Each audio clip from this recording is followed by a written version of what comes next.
আজ করব দারুণ স্বাদের এগ কারি। এই এগ কারিটা রুটি, পরোটা, ভাত সব কিছুর সঙ্গেই ভালো লাগে।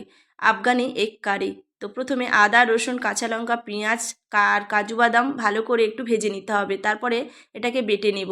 আর সঙ্গে দিয়ে দেবো একটু টক দই আর ধনেপাতা, ভালো করে বেটে রেখে দিতে হবে। এখানে 4টে ডিম নিয়েছি, ভালো করে সিদ্ধ করে আর একটু ভেজে নিতে হবে গোলমরিচ, লবণ আর ধনেপাতা দিয়ে।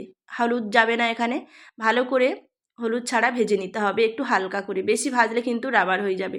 তারপর এরকম করে ভেজে তুলে নিতে হবে। একটু তেলের মধ্যে দিয়ে দেবো বড় এলাচ, দারচিনি আর শুকনো লঙ্কা ফোড়ন।